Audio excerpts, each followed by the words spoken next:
Wow. So finally, my smart crowd property got listed on Airbnb, and I should be getting the returns after a month, I guess. Let me give you थोड़ा सा background इसका.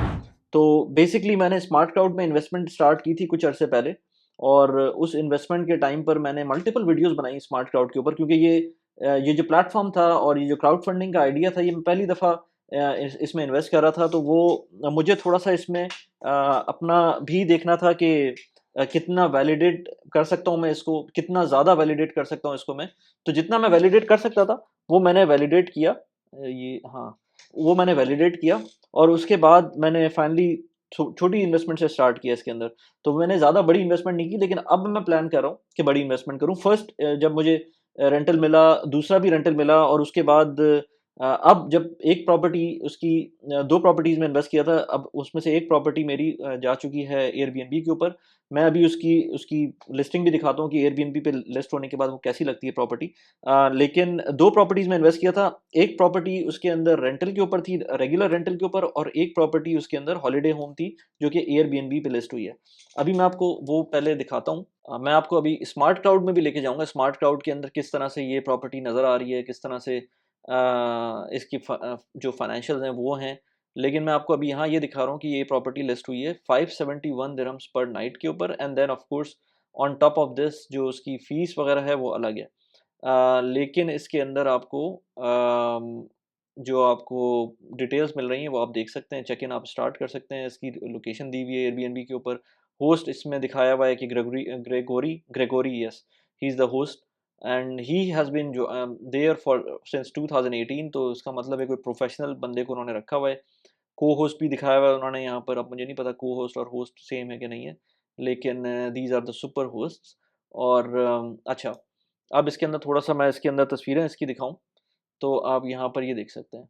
This looks like awesome place to live in, and this is I think in Marina. Let me just have a look first. लेकिन आपको यहाँ पर नज़र आ रहा है कि किस तरह से प्रोफेशनली जो है ये इसको मेकअप किया हुआ है, और क्या लुक्स हैं इसके. एक्सटीरियर भी दिखाया है. तो ये this is a very nice listing, और किसी को अगर लेना हो तो ये इसमें 571 दिरहम्स के ऊपर जाके इसको बुक कर सकता है. अच्छा, इसके अंदर ये बेसिकली आपको एरिया भी दिखा देता हूँ मैं यहाँ पर. ये yes, it is near blue water island, Dubai Marina. अच्छा, अब ऑफ कोर्स इसके अंदर मैंने पैसे ज़्यादा नहीं इन्वेस्ट किए थे उस टाइम पर जब मैंने नया-नया इन्वेस्टमेंट स्टार्ट की थी. मैं अभी आपको दिखाता हूँ इसका स्मार्ट क्लाउड की. इसके अंदर लॉगिन कर लेते हैं इसको. तो यहाँ पर आपको नज़र आ रहा है मेरा ये डैशबोर्ड है. अच्छा, इसके अंदर थोड़ा-सा मैं आपको बता दूँ, ये एग्ज़िटेड प्रॉपर्टीज़ यहाँ नज़र आ पहले आपको बताता हूँ, बल्कि लाइव एंड अपकमिंग प्रॉपर्टीज़. ये यहाँ पर ये 2 प्रॉपर्टीज़ नज़र आ रही हैं, जो कि कमिंग सून के अंदर है. ये गोल्डन माइल के अंदर 1 बेडरूम अपार्टमेंट है, जो कि पाम जुमेरा में है, बड़ी अच्छी लोकेशन है. And then this is Windsor Manor, business bay के अंदर. ये 9 लाख दिरहम की प्रॉपर्टी है, और ये 1 बेडरूम है.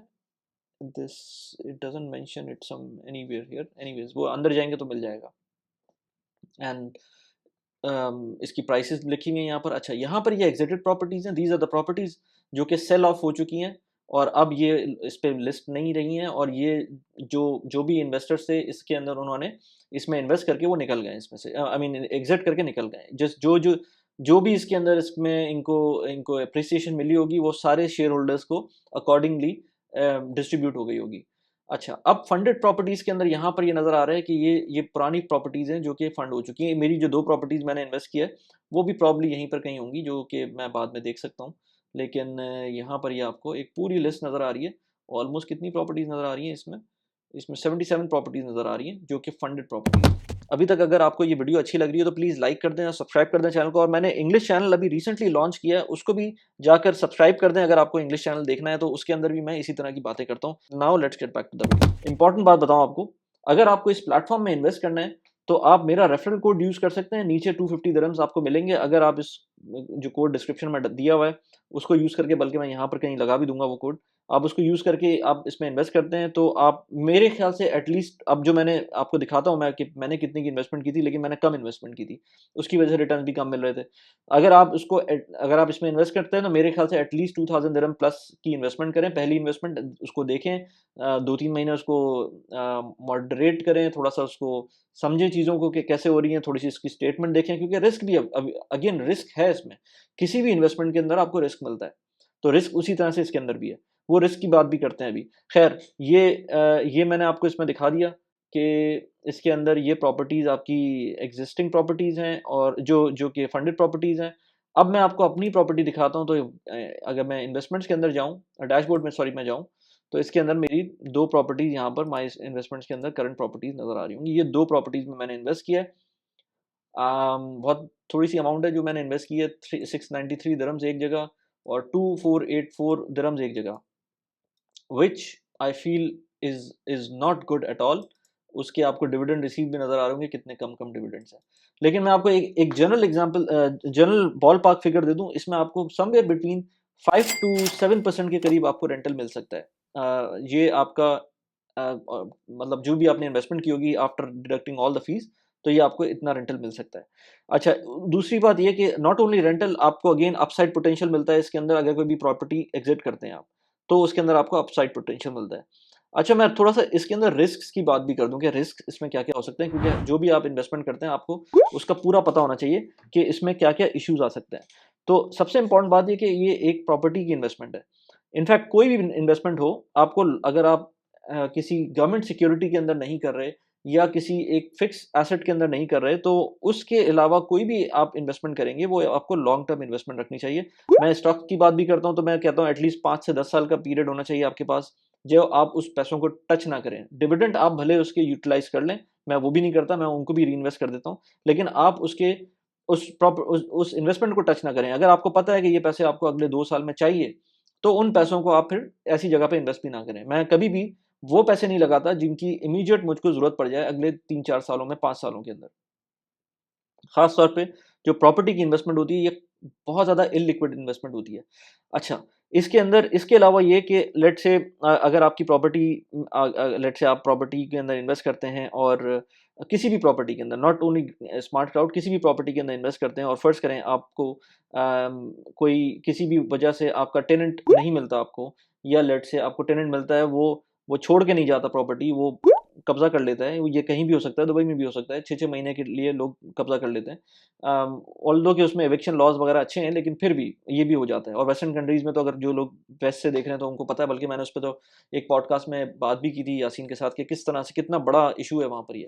ख़ैर, अच्छा, इसके अलावा ये कि आप जब नई प्रॉपर्टी लेते हैं तो उसको मेंटेनेंस होती है, उसकी उसकी रेनोवेशन होती है, तो उसी हिसाब से रेनोवेशन के अंदर आपको टाइम भी लग सकता है। तो उस पूरे सिनेरियो को देखें, तो उसके हिसाब से आपको ये देखना चाहिए कि इसके अंदर डिलेज़ भी आ सकते हैं, रेंटल ज़रूरी नहीं है कि आपको हमेशा एक फ़िक्स रेंटल मिले, उसमें कुछ कमी भी हो सकती है। कभी अगर आपका अच्छा ऑक्यूपेंसी रेट चला गया, अगर आपका हॉलिडे होम के अंदर रेंटल मिल रहा है आपको, तो कभी अच्छा ऑक्यूपेंसी होगी तो आपको अच्छा रिटर्न मिल रहा होगा। समर्स में जाएँगे तो दुबई में नॉर्मली समर्स के अंदर थोड़ी-सी ट्रैफ़िक कम हो जाती है, तो उसके अंदर शायद आपको रेंटल या ऑक्यूपेंसी आपकी ज़्यादा ना हो। तो फ़र्ज़ करें आपको कभी 1000 दिरहम मिल रहे हैं महीने के, तो हो सकता है आपको जब समर्स में जाएँगे तो 750 दिरहम मिलेंगे, तो एवरेज आउट करके आपको ये दिमाग में रखना होगा। इस पैसों को आपको थोड़ा-सा रखना पड़ेगा कि ये कांस्टेंट नहीं होंगे। अगर वो प्रॉपर्टी उन्होंने रेंटल दी होगी, लॉन्ग टर्म रेंटल दी होगी, यानी कि वो एनुअल बेसिस के ऊपर उन्होंने उसको उसका कॉन्ट्रैक्ट बनाया होगा, फिर तो आपको मसला नहीं है। लेकिन अगर वो एनुअल बेसिस पे कॉन्ट्रैक्ट नहीं है, तो फिर आपको प्रॉब्लम हो सकती है। आपने जो सोचा हुआ है शायद आपको उस तरह से ना मिले। लेकिन अच्छी बात ये है कि मैं तो इसमें सैटिस्फाइड हूँ, मैं इसमें बड़ी इन्वेस्टमेंट भी करूँगा, और जब मैं बड़ी इन्वेस्टमेंट करूँगा, बड़ी इन्वेस्टमेंट का मतलब ये कि 10,000 15,000 दिरहम इस तरह की जब भी इन्वेस्टमेंट करूँगा, 1 आध महीने के अंदर, तो मैं डेफ़िनिटली इस पे भी वीडियो बनाऊँगा और दिखाऊँगा आपको कि मैं किस तरह से उसमें इन्वेस्ट कर रहा हूँ। अच्छा, इसके अंदर एक बात ये कि आप जब भी अगेन एज़ आई सेड कि इसमें लॉन्ग टर्म इन्वेस्टमेंट करें। अगर आपको इसमें बेचना पड़ जाए कभी फॉर एनी रीज़न, अगर आपको बेचना पड़ जाए तो फिर क्या होगा? तो इनके राउंड्स होते हैं हर 6 महीने बाद, क्योंकि इन जो मैं इनकी अच्छा, एक और बात इसके अंदर क्योंकि रेगुलेटर इन्वॉल्व्ड है, दुबई का एक इम्पोर्टेंट इसके अंदर इन्वेस्टमेंट अपॉर्च्युनिटी की है, तो डेफ़िनिटली रेगुलेटर्स इन्वॉल्व्ड हैं, तो रेगुलेटर्स उनको ऐसे आपको नहीं जाने देते, और अपनी सारी जो इम्प्लीमेंटेशन है, जो अच्छी चीज़ों की इम्प्लीमेंटेशन है, वो करवाते हैं खुद से। इसके अंदर जो इम्प्लीमेंटेशन है वो ये कि इसके अंदर आपको एज अ स्टॉक ट्रीट नहीं कर सकते अपने शेयर्स को। लेट्स से मेरा अगर शेयर है इसके अंदर, लेट्स अज्यूम कि मेरे 1800 शेयर एक प्रॉपर्टी में और दूसरी प्रॉपर्टी में 3600 शेयर्स हैं, तो मैं ये नहीं कर सकता कि आज जाके वो मैं कहूँ कि यार मुझे बेचने हैं, ऐसा नहीं हो सकता। अब इन्होंने जो जो मैकेनिज्म ड्राइव किया है वो ये किया है कि अगर 6 महीने बाद, हर 6 महीने बाद एक ऑक्शन होगा, आप ऑक्शन कह लें उसको या जो भी उसको राउंड कह लें, वो उस टाइम पर आपकी प्रॉपर्टी अप सेल के लिए जा सकती है। अच्छा, ये लोग इंडिपेंडेंटली इवैल्यूएट करवाएँगे आपकी प्रॉपर्टी को और उसका एक फिक्स करेंगे रेट। अगर वो रेट आपको समझ में आता है तो ठीक है, नहीं आता तो आप उसके अंदर उसको 15% तक उसको अप्रेज़ कर सकते हैं। यानी कि अगर आपको बोलते हैं कि आपकी जो प्रॉपर्टी है उसका 5 लाख दिरहम का रेट है। आप कहते हैं नहीं यार 5 लाख दिरहम कम लग रहे हैं मुझको, मेरा ये रेट होना चाहिए लेट्स से 15% कर लें इसको, तो तकरीबन लेट्स से 5,75,575 के दिरहम्स होना चाहिए। उस केस के अंदर आप अपने शेयर्स की वैल्यू भी उसी प्रोपोर्शन के हिसाब से 15% इंक्रीज़ कर सकते हैं। या अगर आप डेस्परेट हैं, आप कहते हैं नहीं यार ये 5 लाख में शायद ना जाए, मुझे इसका रिटर्न अभी इतना नहीं चाहिए, मुझे 4.5 लाख दिरहम भी मिल जाएँ तो काफ़ी है। तो 4.5 लाख दिरहम के हिसाब से जितना कम आपने किया है वहाँ पर, उतने ही कम आप कर दें उसके जो प्रोपोर्शनेट आपके शेयर्स हैं उसको कम कर दें, तो आपको उस रेट के ऊपर आप उसको सेल कर सकते हैं। लेकिन प्लस 15% या नेगेटिव 15% के अलावा आप बीच की कोई फ़िगर तो ले सकते हैं, लेकिन इसके बाहर की फ़िगर नहीं ले सकते, अगर आपको सेल करना है। तो ये चीज़ आपको ज़हन में होनी चाहिए कि 6 मही हर 6 महीने बाद ये राउंड्स होते हैं और उसमें ये कंडीशंस होती हैं सेल करने की, और जो बाय करने वाला होगा, उसको भी इसी तरह से जो मिलेंगी चीज़ें अब। अच्छा, इसके अंदर ये है कि कोई डेस्परेट बंदा बेच रहा होगा तो बाय करने के लिए मैं तो नेक्स्ट टाइम बल्कि मैं सोच रहा था कि उसका वेट करूँ जब बाइंग का ऑप्शन आता है, तो हो सकता है कोई डेस्परेट बंदा 15% नेगेटिव में बेच रहा हो, क्योंकि बहुत बेवकूफ़ होंगे ना। बहुत सारे लोग बेवकूफ़ होते हैं जो पहले तो इन्वेस्ट कर देते हैं, बाद में पता चलता है कि यार 2 महीने बाद हमारी लेट्स से बच्चों की फ़ीस जानी थी, वो पैसे मैंने उसमें डाल दिए। तो भाई ऐसी चीज़ ना करें कि जिसके अंदर आपकी इम्पोर्टेंट इमीडिएट जो खर्चे आने वाले हैं, उनको आप इस चीज़ के अंदर ना डालें। आपको मैंने as I said before as well कि जो बड़ी जो ज इस तरह की जो इन्वेस्ट या कोई भी इन्वेस्टमेंट होती है, जो कि लॉन्ग टर्म इन्वेस्टमेंट करनी चाहिए, उसके अंदर वो पैसे डालें जो आपको आगे कम से कम 3-4 साल, 5 साल तक, इस केस में जो प्रॉपर्टी का केस है उसमें 5 साल तक यूटिलाइज़ ना करने हो। फिर आपको सही से रियलाइज़ेशन होगी। अच्छा, एक चीज़ इसमें अच्छी बात ये है कि ये इसमें कोई बैंक का कोई चक्कर नहीं है। इसमें सारा कुछ क्राउड फंडेड होता है, तो लेट्स से 1 लाख दिरहम की जो प्रॉपर्टी, लेट्स से 1 मिलियन दिरहम की जो प्रॉपर्टी है, पूरी 1 मिलियन दिरहम भी ये लोग उसको वैसे ही गैदर कर लेते हैं। क्योंकि इतने सारे इन्वेस्टर्स होते हैं, उनको मिल जाते हैं इन्वेस्टर्स। आई होप कि मैंने कोई चीज़ मिस ना कर दी हो इसके अंदर। अगर आपको कोई चीज़ इसमें पूछनी है तो प्लीज़ कमेंट के अंदर लिख के बताएँ। अच्छी सपोर्ट है इनकी, सपोर्ट को आप ईमेल कर सकते हैं। अगेन, अपनी इन्वेस्टमेंट, अपने पैसे हैं आपके, अपने हिसाब से उसको इन्वेस्ट करें। मेरी बातें मैं सिर्फ़ आपको एक एक गाइडेंस दे रहा हूँ, मैं थोड़ा-सा आपको बता रहा हूँ कि मेरी अपनी जर्नी क्या है, मेरा अपना थॉट प्रोसेस क्या है। मैं ऑल्दो कि इसमें इस वक़्त मुझे बहुत कम प्रॉफ़िट हुआ है, लेकिन ऑलमोस्ट कोई वही एनुअल रेट उसका देखें तो 5 से 6% के करीब का प्रॉफ़िट है। It doesn't matter to me. मुझे एक स्टेपिंग स्टोन मिल रहा है, मुझे पता है कि अब मैं नेक्स्ट बड़ी इन्वेस्टमेंट कर सकता हूँ इसके अंदर, जिससे मुझे फर्दर बड़ा फ़ायदा मिलेगा। मैं फ़िलहाल एट द मोमेंट इसके अंदर जो भी इन्वेस्टमेंट कर रहा हूँ, वो पैसे मैं रीइन्वेस्ट करता हूँ। वो जो भी आएँगे मैं उसके अंदर उसके डिविडेंड दोबारा से रीइन्वेस्ट कर दूँगा, और एक सर्टेन अमाउंट के बाद फिर मैं देखूँगा कि क्या करना है। मैं डिफरेंट चीज़ों पे इन्वेस्ट कर रहा होता हूँ। यूएई के अंदर मैंने सर्वा के ऊपर क मल्टीपल वीडियोज़ बनाई हैं, जिसके अंदर मैंने बात की है कि यूएस के स्टॉक्स को किस तरह से आप यूएस के स्टॉक्स में कैसे इन्वेस्ट कर सकते हैं। यूएस के स्टॉक्स में आपको इन्वेस्ट करना है सर्वा के थ्रू अकाउंट खोलकर, तो नीचे लिंक में एक डिस्क्रिप्शन में आपको लिंक दिया हुआ है रेफरल कोड के साथ, उसमें क्लिक करेंगे तो आपको $50 मिलेंगे रेफरल बोनस के तौर पे, अगर आप मेरा रेफरल कोड यूज़ करते हैं। यहाँ पर उसकी वीडियो भी लगा दी है। सर्वा के ऊपर मैंने डिटेल वीडियो बनाई हुई है मल्टीपल, इसके अंदर एक वीडियो ये है। इसके अलावा जो भी आप काम करते हैं उसके लिए प्रोडक्टिविटी कितनी इंपॉर्टेंट है, मेरी लास्ट मैंने एक वीडियो बनाई थी जिसके अंदर मैंने प्रोडक्टिविटी जो मेरी एनहांस कर रही होती हैं चीज़ें, वो मैंने खरीदी थी, वो कौन-कौन सी चीज़ें हैं, वो यहाँ पर मैंने वीडियो लगा दी। कैसी लगी वीडियो प्लीज़ मुझे बताइएगा। Thanks for watching the video. Bye bye.